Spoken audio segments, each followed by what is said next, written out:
So, we're back in China. To be honest, we didn't always have the best opinion and thoughts about China, and this was all based off what we'd seen on social media and the news back home. But since visiting China for the first time only a few months ago, our thoughts have completely changed. Oh my god! We quickly learned that China was not at all what we thought it was going to be like. We met some beautiful people, seen incredible sights, and ate some of the most mouth-watering food we have ever had. Wow. Oh! But our first trip here was only 15 days long, which wasn't long enough. And once we left the country, we were craving for more and questioning what else this country had to offer. We also finished our last trip here in China's capital city of Beijing, and it's safe to say that people really did not like or approve of this video. We got a lot of abuse from this online, with people commenting that we done Beijing completely wrong. So we've come back to China not only to experience more of this incredibly diverse country, but also to try and redeem ourselves a bit from our last Beijing video. And that's exactly where we're starting this trip as well. So here we are, Owen and Aisling are back in China again for a second time. So it is peak summer season here in Beijing, and we're going to be doing all of the main activities we didn't get to do the last time we came here. We're starting off in the Temple of Heaven, and then we're going to make our way over to the Forbidden City. But because it's peak summer season, we're expecting everywhere to be ram-packed with people. The schools are off. We can already see there's loads of big groups of kids everywhere. So this could be an interesting trip, but we've just come in through the entrance of the Temple of Heaven here, and to be honest, we were surprised. We actually got through straight away, and the crowds so far haven't been too bad. Although that didn't last too long, turns out we had to join another pretty major queue to get into the temple's main location, which is the Hall of Prayer for Good Harvest. Everybody is trying to get into the same area, and it is literally crazy. It is mental. But it's quite contained, nobody's pushing and shoving, everyone's just nicely going with it, which is always a great added bonus.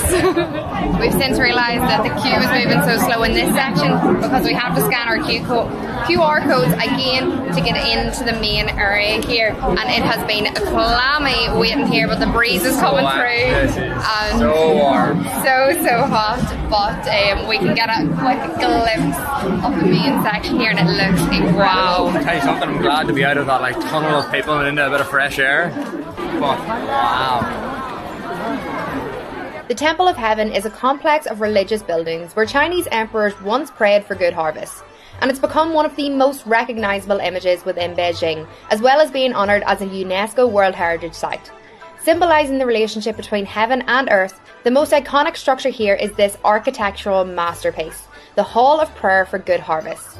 It's a stunning circular building with a triple gabled roof, entirely made out of wood without a single nail. And yes, it really is as impressive in person as you'd imagine. Coming here, we did think it was going to feel like we stepped back into the spirituality of ancient China. However, with these crowds and the amount of photo shoots going on, it was a slightly different atmosphere. So the park where the Temple of Heaven actually is massive. The grounds are huge, and there's 3 main attractions to come and see within it. However, we aren't going to be able to go and see all of them today because, as we said, we're heading to the Forbidden City next, which is a wee bit of a walk away. We might even have to get the metro, wait and see. And to go to each of these locations, you are allocated a time slot. So this morning we had to be here at the Temple of Heaven between 8 AM and 11 AM. And we have to be in the Forbidden City between 11 AM and 2:30 PM. So it's kind of a bit of a push for time. If you're doing this with a private group, I'm sure it's much easier to transport between them and to actually see everything. We're doing it independently because we know it is possible. We know other people that's done it, and it's a much more affordable way to do it as well. So we've seen the main Temple of Heaven here. We're going to try to walk around these grounds for a wee bit longer, and then we're going to make our way to the Forbidden City to make sure we definitely get to see it this time. The grounds of the park here are beautiful as well. There is loads of green space, these big lovely walkways down like a big corridor of trees.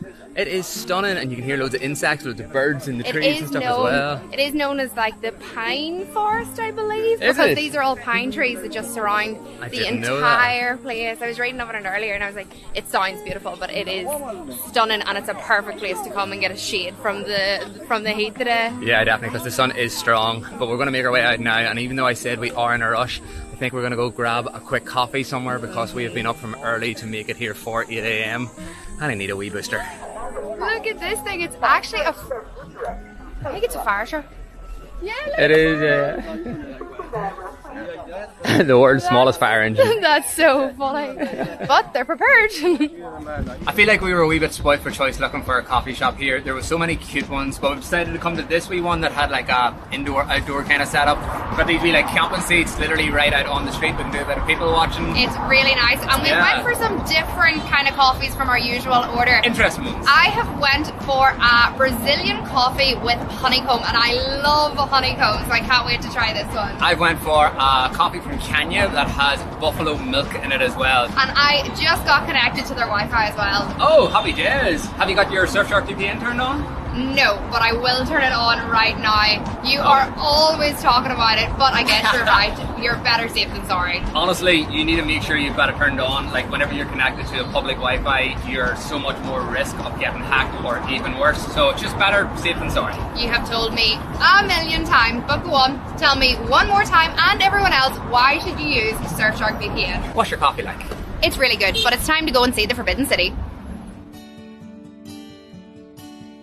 The last time we were here and in our last Beijing video, we didn't get to go to the Forbidden City because we didn't get our tickets, but we did walk around this area and it was really nice to walk around. However, we mentioned that there was a lot of security checks, ID checks, bag checks, and people did not like this. People hated on us in our comment section and we just didn't understand why, because at the end of the day, we were just giving our observation. We were telling you how it was and how it is.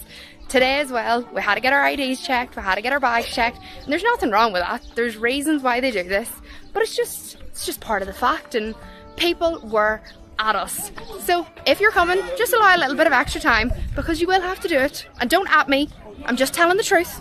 Alright, we're pretty sure we've found the entrance, and it is massive right in front of us. Pretty sure huge. We have definitely found it. We've definitely found the entrance. Like, this is it right here behind us. The wee ticket office over here. Very little signs in English, and I think that's why we're confused. We couldn't see a sign saying the Forbidden City. There seemed plenty of signs saying the Palace Museum. Took us a wee minute then to realise that it's the same place, but we finally made the realisation and we're here in time. But the queue here actually doesn't look too bad to get in, thankfully. Wow. Brilliant. Oh my god, the and with colours. the blue sky in the background too, it's just yeah, beautiful. it's a proper like picturesque image, isn't it? So as Owen said, we booked all of our tickets online for the Temple of Heaven and for the Forbidden City. We got them all on this website, so I'll put it here and put it down in the description so you can find it. But what you do is you actually reserve a ticket. The tickets don't actually go on sale until 1 week before the date that you want to go. So you go on, you reserve a ticket, and fingers crossed you get it. Most people do. I think they have a big capacity inside. So just make sure to do it as soon as you can, probably 2 or 3 weeks prior. Whew. And as Aisling said, your actual ticket to get into the Forbidden City isn't a real life ticket or a QR code. Your ticket is your ID. If you're a foreigner like us, you bring your passport with you, and your passport number when you register for the tickets online is what you use to get in. Aisling got straight through there. She scanned hers and got in. I had a few more issues. I had to go through 4 different people in order to get mine in, but we have made it. We are in. And it is busy. So after we got through the gate, there was an option to get an audio guide for only 40 yuan. So we decided to get one because Owen is the history buff and he will be my tour guide. So he is listening along and then he'll fill me in on a few moments. But almost everybody has an audio guide. So it's one of those places you kind of want to learn what everything is, learn a little bit while you're here. So Owen's going to do that. The last time we did come to China, we went to Xi'an as well, and we went to visit the Terracotta Warriors, which honestly was incredible. It was such a ridiculous experience to go and see them for ourselves. And I rented a wee audio guide whenever I was there, and it was fantastic. Honestly, I'd have been lost without it. The information in it was great. It was clear. It was really well put together. And it was like the best audio guide I've ever had anywhere. So whenever I seen them that they were here, I was like, okay, I have to pick one up. China seems to be great audio guides. I usually don't rate them because sometimes they're just not the best, but it was fantastic. For anyone that's unfamiliar with what the Forbidden City actually is, it's an ancient palace complex in the heart of Beijing that once served as the home for Chinese emperors for nearly 500 years. In its time, the vast imperial city was off limits to common people, hence the name the Forbidden City. With over 900 buildings and 9,000 rooms, it's a stunning example of traditional Chinese architecture, and it's a fascinating insight into the power of China's imperial past. Okay, time for some fun tour guide on information. The Forbidden City is surrounded by a 52-metre moat and a 10-metre high wall. It's a completely walled-in area. It was split up into two sections originally, an inner court and an outer court. And then in some time in the mid-1900s, I believe, there's a lot of information going on in my ear here, the two areas were then combined to create the Palace Museum, which it is now known as today. So it was actually two individual areas. But wow, the place is huge. It's way bigger than I expected it to be. All of the buildings, the structures, they are just incredibly massive in size. The colour is popping out of all of it. It's so vibrant. It is lovely. I'm just absolutely gobsmacked by the whole thing. I've just learned here as well, there's over 1 million cultural relics right here inside the grounds of the Palace Museum as well. What a day. And going along with the 1 million, I learned earlier that there was 1 million people that it took to actually build this entire area, and it took a decade and a half. There was a lot of work put into doing this, and I would say it was just an incredible moment when it was finally finished. But it is so well looked after. A lot of this is literally what was made all those years ago and what was laid down, the bricks, the walls. It is so well looked after, and there's a word for it. What's the word?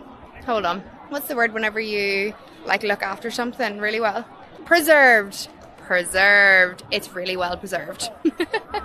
Poor wee Aislinn's getting a bit of heat stroke here, Ira. I have my umbrella. She's got her sunbrella out. I literally have to take it down to talk to the camera or you wouldn't be able to see me. But it is hot. Don't